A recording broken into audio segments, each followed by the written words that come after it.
तो इस लेक्चर में हम डिस्कस करेंगे introduction to steam power plant. तो what is a steam power plant? Steam power plant converts chemical energy of fuel into electrical energy by generating steam in the boilers, then expanding it into turbine and converting the mechanical energy obtained from the turbine into electrical energy with the help of a generator, electrical generator।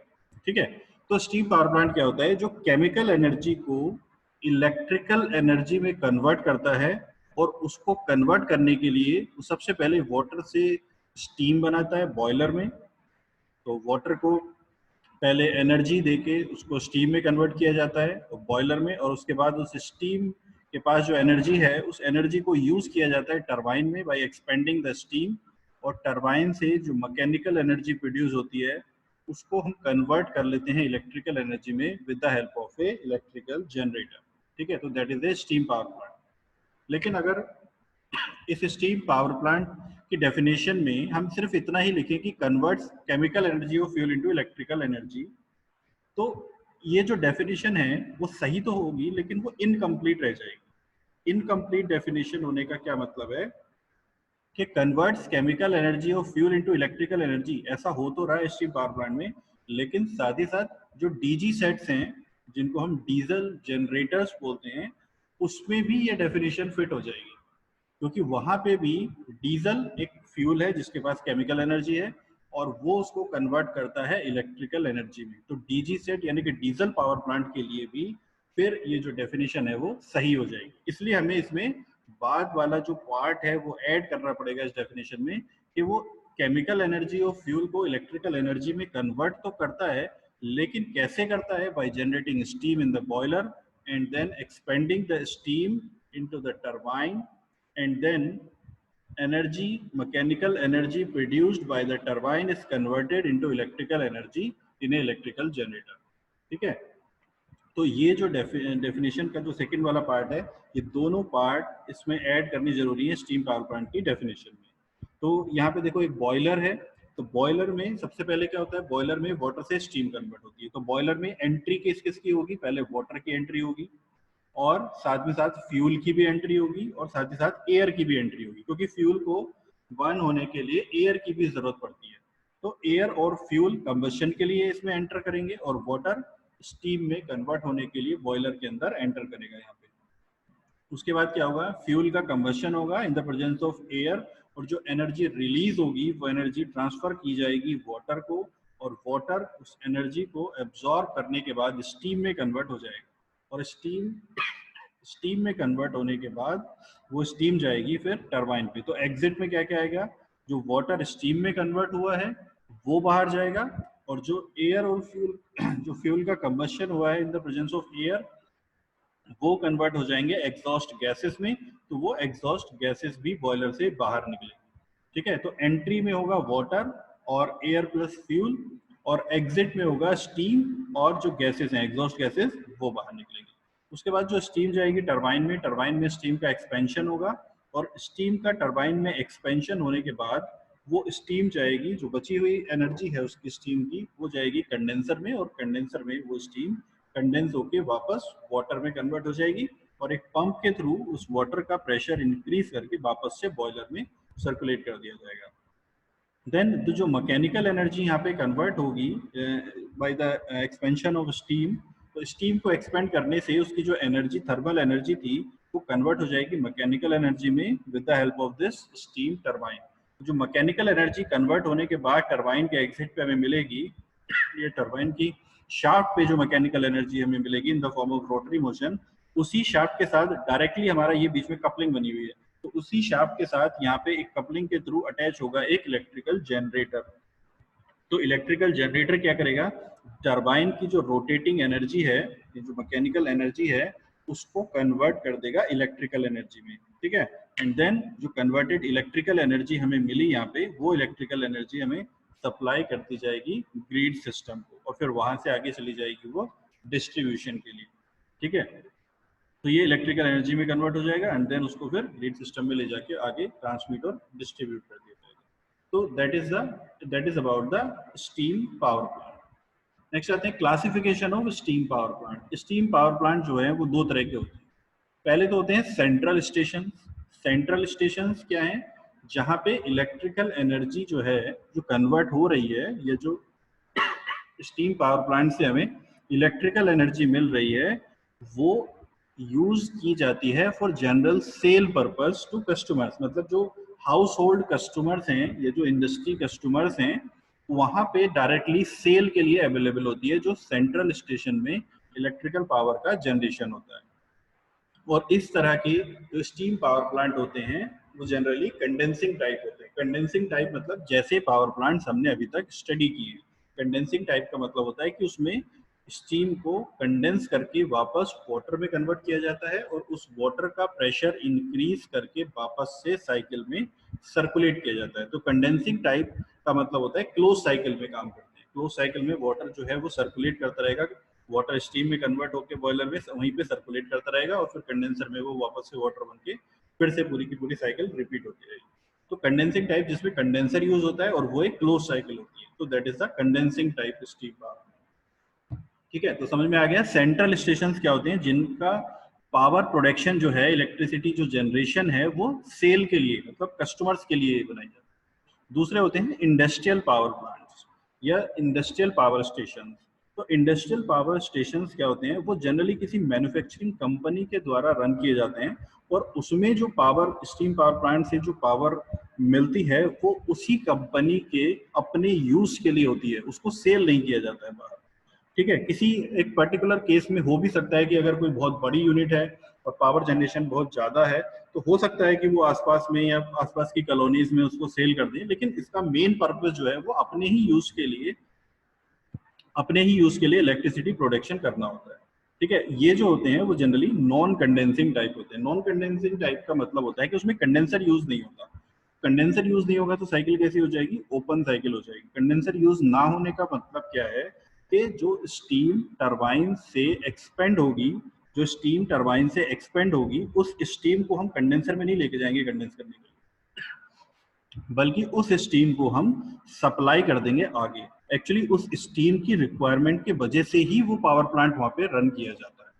ठीक है, जैसे अगर किसी manufacturing industry में किसी process के लिए हमें स्टीम की रिक्वायरमेंट है तो हमें क्या करना पड़ेगा कि हमें एक बॉयलर लगाना पड़ेगा जिसमें हमें स्टीम बनानी पड़ेगी उस मैन्युफैक्चरिंग प्रोसेस के लिए। तो जब हम बॉयलर लगा ही रहे हैं और स्टीम को प्रोड्यूस कर ही रहे हैं, लेकिन वहां पे जो स्टीम की जरूरत होगी वो लो प्रेशर स्टीम की जरूरत होगी। ठीक है, तो उसके लिए लेकिन बॉयलर, क्योंकि स्टीम अगर हमें बनानी है तो बॉयलर तो हमें चाहिए होगा। तो जब हम बॉयलर लगा ही रहे हैं लो प्रेशर स्टीम को जनरेट करने के लिए, तो क्यों ना जब हम स्टीम जनरेट कर रहे हैं तो उसको हाई प्रेशर पे जनरेट कर लें और पहले उस स्टीम को किसी जो भी जहां पे भी उसकी रिक्वायरमेंट है किसी प्रोसेस में वहां पे पहुंचाने से पहले एक टरबाइन में उसका एक्सपेंशन कर लें, तो हमें पावर भी मिल जाएगी और हमारी जो स्टीम की रिक्वायरमेंट है वो भी पूरी हो जाएगी, क्योंकि बॉयलर तो अल्टीमेटली हमें लगाना ही है। तो चूंकि हमें किसी एक मैन्युफैक्चरिंग प्रोसेस में स्टीम की रिक्वायरमेंट है, इसलिए हम उस स्टीम को जनरेट करने के लिए बॉयलर सेटअप कर रहे हैं और जब बॉयलर सेटअप कर ही रहे हैं तो फिर हम उसमें एक टरबाइन भी लगा लेते हैं और उससे बना लेते हैं एक स्टीम पावर प्लांट। तो जो इससे फायदा क्या होता है कि बॉयलर में जो हाई प्रेशर स्टीम जनरेट हो रही है पहले हम उसको टरबाइन पे एक्सपेंड कर लेते हैं और उसका प्रेशर डाउन हो जाता है, एंड देन उस लो प्रेशर स्टीम को जहां पे भी उसकी रिक्वायरमेंट होती है किसी मैन्युफैक्चरिंग प्रोसेस में उसको यूज कर लेते हैं। ठीक है, तो ये तो इसका एडवांटेज होता है कि दोनों पर्पस के लिए काम हो जाता है। यहाँ पे जब स्टीम जनरेट करनी है तो इलेक्ट्रिसिटी प्रोडक्शन भी हो गया और जहाँ पे मैन्युफैक्चरिंग प्रोसेस भी यूज करना था वहाँ पे यूज भी हो गया। लेकिन इसका डिसएडवांटेज ये होता है कि यहाँ पे कंटिन्यूअसली फ्रेश वाटर की सप्लाई करनी पड़ेगी, क्योंकि साइकिल ओपन है। तो चूंकि साइकिल ओपन है इसलिए यहाँ पे क्या होगा, जो कंडेंसर यहाँ पे है नहीं, जो स्टीम है वो आगे सप्लाई हो रही है किसी मैन्युफैक्चरिंग प्रोसेस में। इसका मतलब बॉयलर में हर बार आपको फ्रेश वाटर की एंट्री करनी पड़ेगी। तो नया जो वाटर सर्कुलेशन है, जो mass flow rate of water है वो बहुत ज्यादा इसमें चाहिए होता है, बहुत बहुत ज्यादा इंक्रीज हो जाता है। ठीक है, तो दो टाइप के सेंट्रल स्टेशन होते हैं, दो टाइप के स्टेशन होते हैं पावर प्लांट में, सेंट्रल स्टेशन और इंडस्ट्रियल। सेंट्रल में क्या होता है, जो इलेक्ट्रिसिटी सेल करने के लिए बनाए जाते हैं और ये कंडेंसिंग टाइप के होते हैं, इसमें क्लोज साइकिल होती है। और एक दूसरे होते हैं इंडस्ट्रियल पावर स्टेशन, जो कि कोई भी एक मैन्युफैक्चरिंग कंपनी अपने ही यूज के लिए इलेक्ट्रिसिटी प्रोडक्शन के लिए बनाती है और चूंकि उनको स्टीम की रिक्वायरमेंट होती है इसलिए टरबाइन से स्टीम को एक्सपेंड करने के बाद वो उस स्टीम को कंडेंसर में लेके जाने की बजाय किसी मैन्युफैक्चरिंग प्रोसेस में यूज यूज कर लेते हैं और बॉयलर में फिर से फ्रेश वाटर एंटर करता है। ठीक है, जैसे कि आपकी शुगर इंडस्ट्रीज होती है, तो शुगर इंडस्ट्रीज में ज्यादातर आपको स्टीम पावर प्लांट देखने को मिलेगा, क्योंकि शुगर बनाने के लिए स्टीम की जरूरत पड़ती है और स्टीम जब जनरेट करनी है बॉयलर वहां पे लगेगा ही, तो क्यों ना हम उसको हाई प्रेशर पे जनरेट करके पहले टरबाइन में एक्सपेंड कर लेंगे और उसके बाद उस शुगर को यूज करेंगे। ठीक है, और यहाँ पे स्टीम पावर प्लांट जो लगाया जाता है शुगर मिल्स में, उसमें एक और एडवांटेज ये भी होता है कि वहाँ पे फ्यूल की जरूरत नहीं पड़ती, मतलब फ्यूल की जरूरत तो पड़ती है लेकिन कोल की जरूरत नहीं पड़ती है। तो शुगर केन के बाद में उसको क्रश करने के बाद में जो उसका सूखा वेस्ट बचता है उसी को बर्न करके उसी की एनर्जी को यूज कर लेते हैं बॉयलर। ठीक है, तो ये उसका एडवांटेज होता है। उसके बाद देखते हैं layout of steam power plant. जो पूरे का पूरा स्टीम पावर प्लांट है उसको हमने 4 पोर्शंस में डिवाइड कर दिया है और उन 4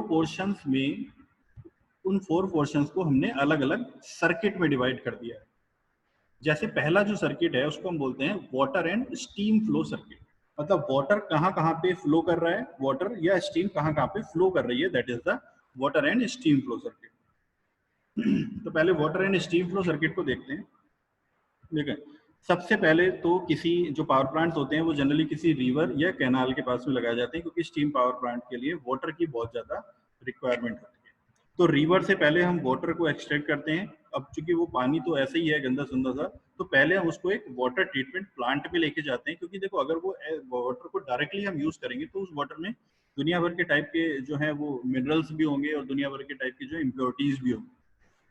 तो उसकी वजह से क्या होगा कि जो मेटल्स हैं जिनके वो कांटेक्ट डायरेक्टली कांटेक्ट में रहेगा उसमें कोरोजन की प्रॉब्लम हो सकती है, उसमें सॉल्ट जो है पानी में वो भी चिपकने की उसमें टेंशन हो सकती है, तो प्रॉब्लम्स हो सकती हैं। तो इसीलिए हम उसको पानी को क्या करते हैं वाटर ट्रीटमेंट प्लांट में पहले लेके जाते हैं, फिर उसका वाटर का जो ट्रीटमेंट करते हैं, हॉट जो भी उसमें इम्प्योरिटीज हैं जो भी उसमें मिनरल्स हैं वो सब उसमें निकाल दिए जाते हैं। और उसके बाद वो वाटर ट्रीटमेंट प्लांट से जो वाटर हमने निकाला पावर प्लांट के लिए जो सुटेबल है, उसको एक फीड वाटर के थ्रू हम लेके जाते हैं बॉयलर में। ठीक है, बॉयलर में ये फ्लो होता है, पहले इकोनोमाइजर फीड वाटर हीटर इन सब में भी फ्लो होता रहता है वो। तो वो हम पूरी जो रैंकाइन साइकिल है उसमें भी स्टडी कर सकते हैं कि फीड वाटर हीटर में उसका क्या फंक्शन है, इकोनोमाइजर में क्यों लेके जाते हैं उसको, इकोनोमाइजर में उसका और थोड़ा सा पहले ही पानी वाटर को इंक्रीज कर लेते हैं। तो इकोनोमाइजर में जो फ्लू गैसेस एग्जॉस्ट गैसेस यहाँ पे कम्बशन के बाद बचती हैं उसको इकोनोमाइजर में ले जाके वाटर का टेम्परेचर पहले ही वाटर को पहले ही प्रीहीट कर लेते हैं।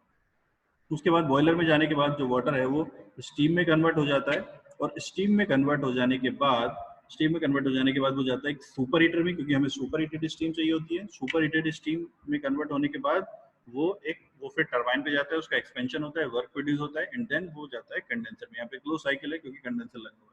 तो यहाँ पे कंडेंसर में जाने के बाद वो फिर से वापस से वाटर में कन्वर्ट हो जाता है और वाटर में कन्वर्ट हो जाने के बाद वापस से वो साइकिल में पंप के थ्रू साइकिल में सर्कुलेट कर दिया जाता है। तो ये हमारी एक क्लोज साइकिल यहाँ से स्टार्ट होती है। पंप से जो वाटर है वो फीड वाटर और इकोनोमाइजर में होते हुए जाता है बॉयलर में फिर सुपर हीट करते हुए उसको लेके जाते हैं टरबाइन में, देन कंडेंसर में जाता है, उसके वहां पे वो कंडेंस होने के बाद वाटर में कन्वर्ट हो जाता है और साइकिल। अब देखो बीच बीच में क्या है कि लीकेज की प्रॉब्लम भी कहीं ना कहीं होती रहती है, तो अगर बीच थोड़ा बहुत वाटर लीक होता रहेगा, क्योंकि mass flow rate close cycle में जो मास फ्लो रेट है वो कांस्टेंट होना चाहिए, तो अगर कहीं पे लीकेज की वजह से मास फ्लो रेट कम हो रहा है तो उस मास फ्लो रेट को कांस्टेंट करने के लिए हम बीच बीच में यहाँ पे रिवर या कैनाल से वाटर को सप्लाई करते रहते हैं जो वाटर ट्रीटमेंट प्लांट के बाद में। ठीक है, तो ये होता है हमारा water and steam flow circuit. उसके बाद आता है कोल एंड ऐश सर्किट। कोल, क्योंकि बॉयलर में वाटर को स्टीम में कन्वर्ट करने के लिए कोल की रिक्वायरमेंट, फ्यूल की रिक्वायरमेंट होती है और 99% पावर प्लांट्स में जो फ्यूल है वो कोल यूज होता है।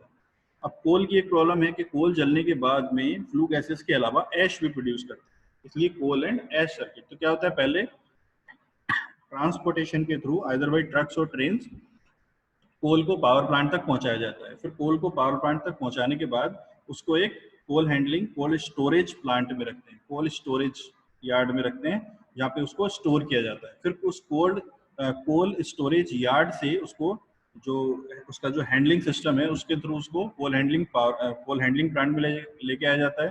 देन उसके बाद उस पर डिफरेंट डिफरेंट प्रोसेस होते हैं, उसमें इम्प्योरिटीज यूज की जाती है, उसको पल्वराइजर में लेके जाते हैं, उसको क्रश किया जाता है, क्रशर होते हैं और उसको एक पाउडर की फॉर्म में बना लेते हैं कोल को। देन कोल को पाउडर की फॉर्म में बना लेने के बाद में वो जाता है बॉयलर में, और एयर सप्लाई होती है यहाँ पे, उसका होता है कंबशन बॉयलर का, सॉरी कोल का जो है वो कंबशन होता है बॉयलर में। जो हीट प्रोड्यूस होती है वो वाटर को ट्रांसफर कर दी जाती है, उससे स्टीम कन्वर्ट हो जाती है, और जलने के बाद जो फ्लू गैसेस हैं वो बाहर निकल जाती हैं, और जो ऐश है वो उस बॉयलर के बेस में इकट्ठी होती रहती है, और उस बॉयलर के बेस से ऐश को रिमूव करके ऐश हैंडलिंग प्लांट में ले जाया जाता है, और बाद में उसको फिर डिस्पोज कर देते हैं।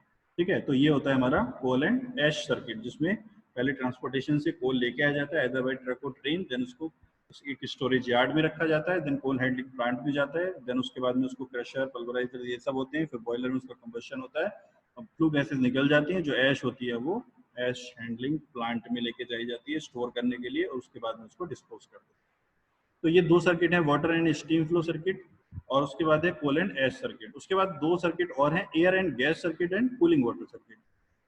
तो एयर एंड गैस सर्किट में जैसे मैंने बताया कि कोल कोई भी फ्यूल है उसको बर्न होने के लिए एयर की जरूरत तो पड़ेगी, तो बॉयलर में अगर हम कोल को एज ए फ्यूल यूज कर रहे हैं तो उसके बर्न करने के लिए हमें एयर की जरूरत पड़ेगी, और एयर कहाँ से आएगी, एटमॉस्फेयर से आएगी। तो यहाँ से जो पर्पल कलर में आपको दिख रही है, यहाँ से एटमॉस्फेयर से ही एयर आ रही है। एयर बॉयलर में एंटर करने से पहले जाती है एक एयर प्री हीटर में। एयर प्री हीटर में क्यों जाती है, क्योंकि एयर प्री हीटर में एयर को हम पहले से ही थोड़ा सा गर्म कर लेते हैं, पहले से ही थोड़ा सा उसको प्री हीट कर लेते हैं। और प्री हीट करते कैसे हैं, कंबशन, एयर का फ्यूल का कंबशन होने के बाद जो फ्लू गैसेस निकलती हैं उससे हम उसको प्री हीट कर लेते हैं। तो एयर प्री हीटर में जाती है, पहले से प्री हीट हो जाती है, प्री हीट होने के बाद में वो जाती है बॉयलर में। बॉयलर में जाने के बाद वो कोल एज ए फ्यूल उसको बर्न करने में हेल्प करती है, और उसका कंबशन होने के बाद जो फ्लू गैसेस हैं, एयर और कोल, यहाँ पे कंबशन होने के बाद जो फ्लू गैसेस है वो निकलती हैं। वो फ्लू गैसेस बॉयलर से बाहर जाने के लिए बाद सबसे पहले जाती हैं सुपर हीटर में। जो वाटर स्टीम बॉयलर से निकल रहा है उसको पहले सुपर हीट करेंगे, उसके बाद उसमें जो एनर्जी बची रहेगी उसको लेके जाएंगे इकोनोमाइजर में। इकोनोमाइजर में जो वाटर सर्किट था उसमें हमने देखा था इकोनोमाइजर, तो वहाँ पे वाटर सर्किट में क्या है, इकोनोमाइजर में क्या होता है कि वाटर को पहले से ही हम प्रीहीट कर लेते हैं बॉयलर में लेके जाने से पहले, और उसके बाद बॉयलर इकोनोमाइजर के बाद वो जाती हैं फिर एयर प्रीहीटर में, जहाँ पे जो फ्रेश एयर बॉयलर में आ रही है कोल के कंबशन के लिए उसको प्रीहीट कर लिया जाता है, एंड देन उसके बाद एक चिमनी के थ्रू उसको बाहर एटमॉस्फेयर में डिस्पोज कर दिया जाता है एट ए पर्टिकुलर हाइट। तो चिमनी के through at a particular height उसको फिर डिस्पोज कर दिया जाता है। उसके बाद है हमारा cooling water circuit. Cooling water circuit में क्या है, देखिए जब क्योंकि जो स्टीम है उसको एनर्जी ऐड की गई उसमें बॉयलर में, और उसका एक्सपेंशन हो गया है टरबाइन में, तो टरबाइन में उसका प्रेशर टेम्परेचर डाउन हो जाता है, लेकिन उसके बाद अभी भी उसमें काफ़ी ज़्यादा स्टीम बची हुई है, काफ़ी ज़्यादा एनर्जी बची हुई है। तो उस एनर्जी को भी हम रिलीज करते हैं कंडेंसर में। तो वो एनर्जी को रिलीज करने के लिए हमें कुछ कूलिंग फ्लूइड की जरूरत पड़ेगी। अब चूंकि यहाँ पे स्टीम पावर प्लांट को रन करने के लिए वाटर की अवेलेबिलिटी तो चाहिए, तो हम एज ए कूलेंट भी वाटर को ही यूज करते हैं। इसलिए जो कूलिंग वाटर का सर्किट होता है वो अलग होता है, और जो आपका फीड वाटर का सर्किट होता है वो अलग होता है। तो फीड वाटर जो साइकिल में सर्कुलेट करता है, कूलिंग वाटर जो उसको स्टीम को कंडेंसर में कंडेंसेट करने के लिए या उसको कूल करने के लिए यूज होता है। तो चूंकि मैंने अभी बताया था कि कहीं रिवर और कैनाल के किनारे होगा, तो वहीं से हम वाटर को एक्सट्रैक्ट करेंगे। इस वाटर को एक्सट्रैक्ट करने के बाद इसको एक पंप के थ्रू कंडेंसर में लेके जाएंगे। ठीक है, तो कंडेंसर में एक साइड से जो टरबाइन से स्टीम निकल रही है वो एंटर करेगी, और दूसरी साइड से कूलिंग वाटर एंटर करेगा।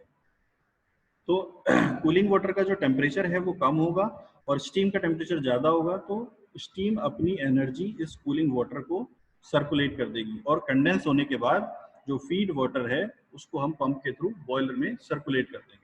ठीक है, तो यहाँ पे क्या होगा कि कंडेंसर में कूलिंग वाटर एक तरह से एंटर करेगा, और स्टीम से वो एनर्जी को एक्सट्रैक्ट करने के बाद क्योंकि उसका भी टेम्परेचर इंक्रीज हो जाएगा, तो वो फिर जाएगा एक कूलिंग टावर्स में। कूलिंग टावर्स में हम उसको क्या करेंगे, कूलिंग टावर्स में उसको एयर के थ्रू कूल कर लेंगे और वापस से कंडेंसर में भेज देंगे। तो ये होता है हमारा cooling water circuit. Cooling water circuit. उसके बाद में आता है complete layout of the steam power plant. ये है आपका कंप्लीट पावर प्लांट, जिसमें सारे सर्किट को हमने एक साथ मर्ज कर दिया। ठीक है, साइकिल स्टार्ट करते हैं बॉयलर से। तो बॉयलर में देखो अभी मैंने बताया पहले एटमॉस्फेरिक एयर एंटर करेगी, लेकिन एयर एंटर करेगी पहले प्री हीटर के थ्रू। एयर प्री हीटर के थ्रू एयर एंटर करेगी बॉयलर में। कोल्ड स्टोरेज यार्ड से कोल आएगा, दोनों का कंबशन होगा। कंबशन होने के बाद में दो प्रोडक्ट बनेंगे, एक तो ऐश और दूसरा फ्लू गैसेस। तो जो ऐश बनेगी वो नीचे उसमें सेटल हो जाएगी और उसको ऐश स्टोरेज यार्ड में स्टोर कर लेंगे और बाद में उसको फिर डिस्पोज भी कर दिया जाएगा। जो फ्लू गैसेस बचेंगी वो फ्लू गैसेस पहले सुपर हीटर में जाएंगी, स्टीम को सुपर हीट करेंगे, देन इकोनोमाइजर में वाटर को प्रीहीट करेंगी, देन एयर प्रीहीटर में एयर को प्रीहीट करेंगे और उसके बाद में वो एक चिमनी के थ्रू यहाँ पे एटमॉस्फेयर में डिस्पोज कर दी जाएंगी। ठीक है, उसके बाद वाटर सर्किट बॉयलर में फीड वाटर एंटर करेगा इकोनोमाइजर से होते हुए यहाँ पे फीड वाटर एंटर करेगा ऑल, और एयर के कंबशन के बाद जो एनर्जी रिलीज हो रही है उससे स्टीम में कन्वर्ट हो जाएगा, फिर जाएगा टरबाइन पे, इसका एक्सपेंशन होगा, पावर आउटपुट प्रोड्यूस होगी, जो मैकेनिकल एनर्जी है उसको इलेक्ट्रिकल एनर्जी में कन्वर्ट करने के लिए जनरेटर है, एंड देन उसका फिर ग्रिड के बाद डिस्ट्रीब्यूशन एंड ट्रांसमिशन हो जाएगा। और टरबाइन के बाद ये जाएगा कंडेंसर में स्टीम कंडेंस होने के बाद पंप के थ्रू वापस से बॉयलर में भेज दी जाएगी। और कंडेंसर में स्टीम को कंडेंस करने के लिए कूलिंग वाटर का यूज करेंगे, तो कूलिंग वाटर जो है वो पंप के थ्रू इसमें सर्कुलेट करेंगे कंडेंसर में, स्टीम से वो वाटर एनर्जी लेने के बाद में यहाँ पे कूलिंग टावर में जाएगा, कूलिंग टावर में उसका जो टेम्परेचर स्टीम से एनर्जी लेने के बाद इंक्रीज हुआ है उसको डाउन कर लेंगे और उसका टेम्परेचर कूल करने के बाद उसका टेम्परेचर को डाउन करने के बाद वापस से हम कंडेंसर में सर्कुलेट कर देंगे। तो that is a complete layout of steam power plant. ठीक है, उसके बाद देखते हैं कि क्या क्या कंपोनेंट्स यूज होते हैं स्टीम पावर प्लांट में। जो मेन कंपोनेंट्स हैं स्टीम पावर प्लांट के वो है बॉयलर, सबसे जो मेन कंपोनेंट है बॉयलर और स्टीम टरबाइन, कंडेंसर है, देन सर्कुलेटिंग वाटर पंप से कई सारे पंप्स यूज होते हैं फीड वाटर के लिए, कूलिंग वाटर के लिए, तो सर्कुलेटिंग वाटर पंप्स हैं, देन सुपर हीटर है, इसमें super heater reheater super heater ये सब साइकिल हमने पढ़ा। इकोनोमाइजर का फंक्शन अभी हमने देखा। एयर प्री हीटर इसमें अलग से यूज होता है एयर को पहले से प्रीहीट करने के लिए, देन जनरेटर मैकेनिकल एनर्जी को इलेक्ट्रिकल एनर्जी में कन्वर्ट करने के लिए, कूलिंग टावर्स जो कूलिंग कंडेंसर में जो स्टीम को कंडेंस कर रही है वाटर उसको कूल करने के लिए, चिमनी ऐश जो फ्लू गैसेस बची हुई हैं फ्लू गैसेस को at a particular height dispose करने के लिए, देन वाटर ट्रीटमेंट प्लांट होता है, कोल मिल्स होती हैं, कोल को पल्वराइज क्रशर ये सब होते हैं, उसमें ऐश प्रिसिपिटेटर होते हैं ऐश को वहां से रिमूव करने के लिए, और स्टोरेज यार्ड होते हैं, कोल स्टोरेज यार्ड और ऐश स्टोरेज यार्ड। तो ये सारे जो हैं वो मेन कंपोनेंट्स हैं स्टीम पावर प्लांट। ठीक है, अब देखते हैं site selection steam power plant का कैसे किया जाता है। स्टीम पावर प्लांट का साइट सिलेक्शन के लिए जो इम्पोर्टेंट पैरामीटर्स हैं वो क्या हैं। सबसे पहली चीज तो अवेलेबिलिटी ऑफ रॉ मटेरियल की अवेलेबिलिटी वहां पे होनी चाहिए स्टीम पावर प्लांट को चलाने के लिए भी और कंस्ट्रक्ट करने के लिए। अब इसमें जो मेन रॉ मटेरियल हम जिसको बोल रहे हैं वो क्या है, यहाँ पे एक तो कोल है फ्यूल और दूसरा वाटर है।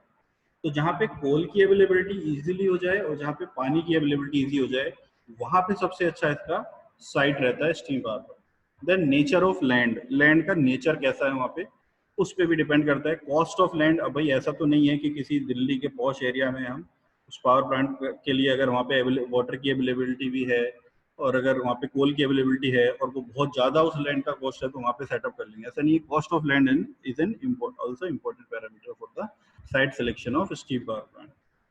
अवेलेबिलिटी ऑफ वाटर वहाँ पे होनी चाहिए, ट्रांसपोर्ट फैसिलिटी होनी चाहिए ताकि कोल, देखो कोल कहाँ से आएगा, कोल माइन से आएगा, तो कोल माइन से स्टीम पावर प्लांट तक लेके आने के लिए ट्रांसपोर्ट की फैसिलिटी भी चाहिए। उसके बाद ऐश डिस्पोजल फैसिलिटीज होनी चाहिए, ऐश को कैसे डिस्पोज करना है उसकी फैसिलिटीज होनी चाहिए, वहाँ पे ऐश को डिस्पोज करने के लिए जगह होनी चाहिए। अवेलेबिलिटी ऑफ लेबर भी होनी चाहिए, ऐसा भी नहीं कि किसी वन में जाके लगा ली जहाँ पे कोई लेबर ही अवेलेबल नहीं है। फिर क्या है, साइज ऑफ प्लांट, इस चीज पे भी डिपेंड करेगा, छोटा लगाना है कि बड़ा लगाना है, तो उस हिसाब से भी साइट सिलेक्शन किया जाएगा।